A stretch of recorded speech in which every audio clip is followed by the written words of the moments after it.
We pay for your flight, we book your flight, blah blah blah.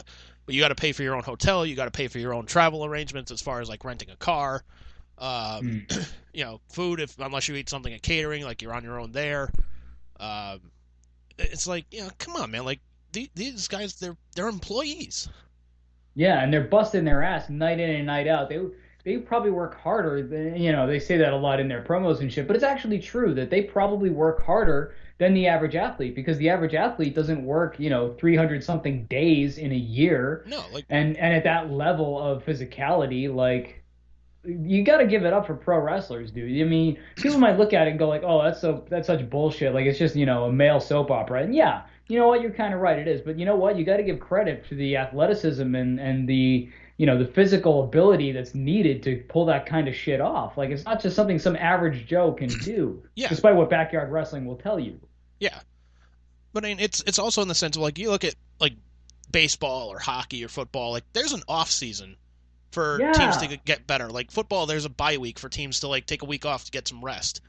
Yeah. And don't like baseball players and shit. I'm sure they get health insurance, don't they? Oh yeah, They'd almost have to, because I mean, you throw a pitch too hard and you need Tommy John surgery or some shit, like how could they not have insurance? like not, it's But not well, it's not only that too, but like you think about it, like you take a player that's like, hey, he's got like a 6 year contract worth $60 million.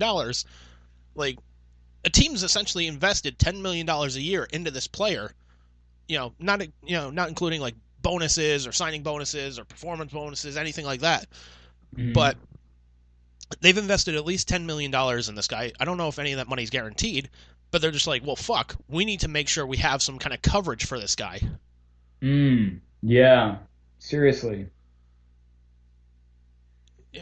Not only that, but like think about this too. There have been pitchers where like they would have something going on with their hand.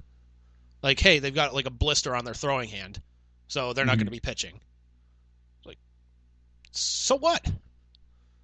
Hmm. Like you look at like pro wrestling, like yeah, Steve Austin got paralyzed in a match. It was kind of a shitty finish to the match, but he still fucking finished it. Fucking Yeah. The Rock against John Cena at the second WrestleMania match, like he tore like some of the muscle lining in his stomach area, like to the point where some of his intestines were kind of poking out. He finished the Oh, fucking match. Jesus. So Yeah, who did that happen to? Was it Rock or Cena? that was Rock. Oh, Jesus. Yeah, That is crazy. But I mean, at the same time, you do have like hockey players who finish the period with a broken leg. yeah, Like, I think it depends on the sport because like there's different levels of toughness. Like I feel like hockey is like right under pro wrestling. Like pro wrestlers will fight through anything. Hockey, just about anything. And then from there you can kind of lump like in dude, like I will. basketball and football and baseball.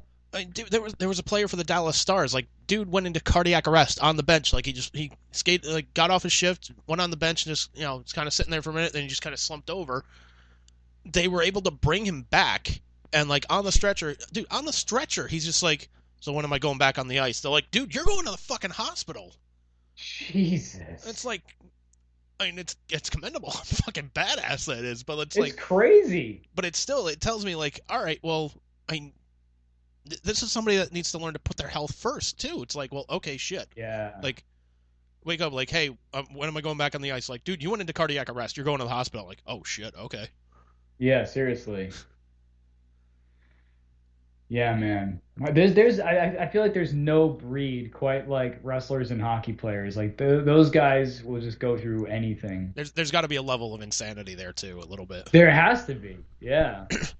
Well, Or I mean, and, you get like the goalies who get like or not just goalies, but like guys who have accidentally gotten their throat cut on the ice and yep, like were, within seconds or milliseconds of dying. If they like, there was one who like if he had been on the other side of the ice playing in the other on the other side, yeah, then he probably wouldn't have made it. He probably would have died. yeah, Which like, holy shit, you got to be kidding me. That's insane.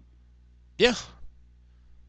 But like they put up with it. I mean, obviously they didn't go back on the ice. Like, because how could you? But like he's out there and No, like but I, fucking Christ, dude, that's nuts. and not only that too, but like you think about it, like like a pro team, like a pro hockey team and whatnot, like they have a full on like medical staff, like right there, like they have medical rooms inside of the arena. It's just in case, like, hey, somebody got hurt, or hey, Like somebody needs to like go get their knee taped up again or something like that.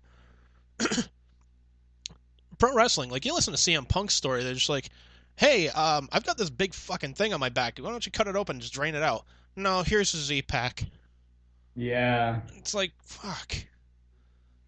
Yeah, it's so fucked up. Yeah, I don't know. I mean, wrestling's been like that for such a long time, but like, what is it gonna take for shit to turn around? Because as far as I know, even AEW is the same way. They're kind of the same, like no health insurance, none of that shit, like kind of fuck you. So it's great that they're treated more like a team and their oh, travel and all that's covered. But what would be well, really nice is if they got some health coverage. it's not only that too, but like, if they would just consider their wrestlers employees and like Yeah, take taxes out of their payments.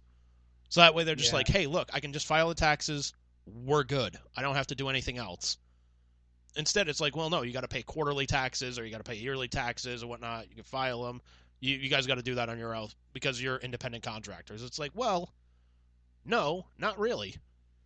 Yeah, and that's the thing is they're called independent contractors, but then they have to fight tooth and nail if they want to go fight for the competition. And I don't know if that's true for AEW wrestlers, but if a WWE guy wants to leave for AEW, it's sort of like good luck, you know? Yeah, I mean It's it's ridiculous. yeah, like it's one of those things like an independent contractor for people that may not be aware would be like if Bruce was a plumber, but he didn't work for like Joe's like plumbing company or something like that. He was just working by himself. Like he sets his own hours. He works wherever he wants, works whatever clientele he wants. That's an independent contractor. Hmm. Pro I'm under wrestling, no obligation to any particular company. yeah. Now here's the deal. Like if you sign an exclusive contract, like hey, like Bruce is now a pro athlete and he signs a fucking contract with the Boston Red Sox, like he is under contract with the Boston Red Sox. He is an employee of the Boston Red Sox. Hmm. He is not an independent contracted baseball player. Right, right. Because he can't be like, oh, I'm going to play for Boston this week, and then I'm going to figure I'll fly out to Pittsburgh and see what's over there and whatnot. It's like, well, no, you can't really do that. Can you imagine if we had that? Oh God, dude, no. It would be interesting as shit, but it would also be a shit show. Oh, dude, it would be a total shit show. People would just be leaving whenever the hell they want, like mid game. That'd be Yeah, hilarious. like fuck your shit. I'm signing with San Diego. Yeah, seriously. Although I will say, it seems like things are kind of loosening up a little bit, at least when it comes to wrestling, because I don't know if you heard, but Jericho is actually going to be on Stone Cold's podcast. I heard about that. And I guess like it was kind of funny. The story that I heard, which was second or third hand, is that Stone Cold basically texted, or he was like, he did a show with The Undertaker, and then Jericho sent him a little text that was like, "Hey man, great show. It was really awesome." And he's like, "Oh, thanks." His sex back or whatever.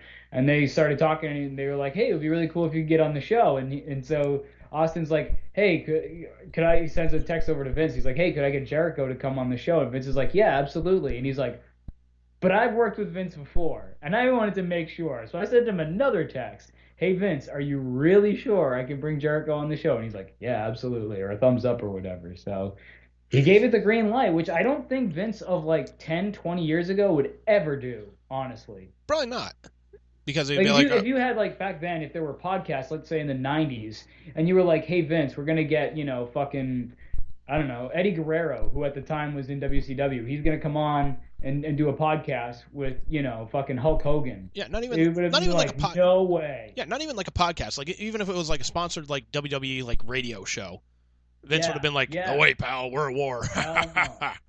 Yeah, we don't acknowledge that WCW is even a thing. Yeah, So no.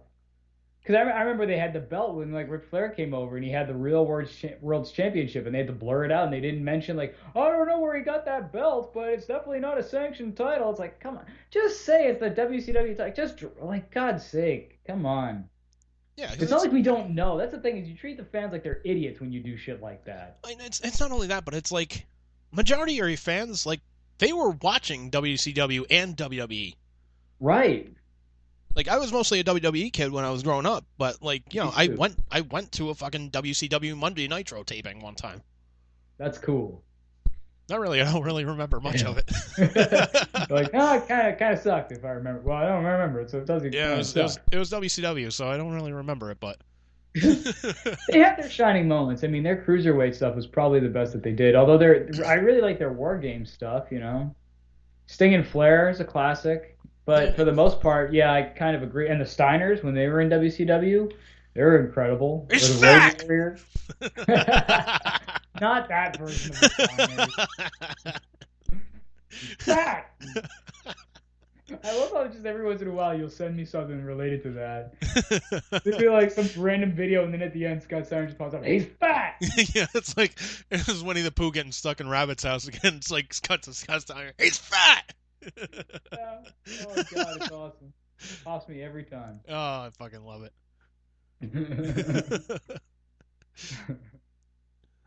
um, yeah, man, fucking. Here's a little something for you. I don't know if I told you the story, but I think it was. I remember when I was in high school, like my parents and I had this deal, like, hey, if you get good grades this quarter, like above like a certain mark, like we'll give you something as a reward. Like, cool, Mhm. cool. So there was one year where I asked for, like, I saw Monday Night Raw was coming to Providence, so I'm like, oh shit, can you get me 2 tickets? I want to take my girlfriend. Mhm. So I end up taking my fucking girlfriend to a fucking wrestling event. Oh no. Dude, and I remember which episode it was. It was I don't know if you remember this Monday Night Raw, but it was one where like the NWO sprayed like spray painted NWO on Steve Austin's back. No, I kind of tuned out by that point, I Oh man. think. Yeah, so I want to say this was around like 2001, like early 2001. Okay, see, I looked back at one point, and I think I tuned out somewhere in the year 2000 is when I tuned out because I remember seeing WrestleMania 2000, Yeah. but I don't remember too much after that. So I think I gave it up somewhere around 2000. No, I think like maybe like a year after that I kind of like waned off of wrestling a little bit. And then Hmm. like when we were in college I kind of got brought back into it because of you remember Toto, right? Oh yeah, Yeah. Cool kid lived down the hall from us. And slept with his eyes open, apparently. I guess That's what I was told hey, anyway. I was told he peed in the sink too, so Yeah, I heard that yeah. too. Anyways, good kid, Wonderful. good kid, good heart, man. But like, Hmm. but yeah, we were. I just remember we would watch wrestling every week, every once in a while, and that's fuck. I'm trying to remember. Like, that's when I kind of started getting back into wrestling, and then after college, I kind of like stopped watching wrestling a little bit, and then when I got working in radio, Braden, essentially brought me back into the fold, and it's like, oh shit, here we go again. Yeah. Round three. Yeah, That's funny, man. yeah, Yeah, I mean, honestly, the last time I went to like a live wrestling event before you brought us to Night of Champions was probably in like '97. It might have even been the show that I talked about where I was there for when Sean lost his smile, yeah. and that might have been the last show that I attended in person. I was there for the '93 Survivor Series. That was the only pay-per-view up until Night of Champions that I had ever been to. Shit. So I'm trying to think though. yeah, man. I'm trying to think. Like the last like wrestling event that I went to was either a Slammiversary event for TNA or it was I want to say it was a Royal Rumble for 2012. Oh, nice. I would have killed to see a Royal Rumble. Or no, no, it wasn't. It wasn't Royal Rumble. No, I did see a Royal Rumble the last time I was in Boston when fucking Sheamus won it. But um, oh, no, no, it wasn't Sheamus. It was Alberto Del Rio. Anyways, it was Money in the Bank. Right on. I think the Alberto won it in 2012, didn't he? No, Alberto won it Or in. I want to say it was like 2011. Okay.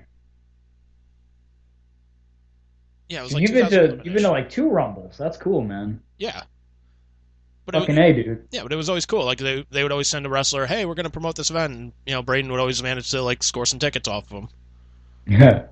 I actually know someone who was there for the '92 Rumble. Oh because man. he lives in New York, so he got to see like Oh. a bunch of shit.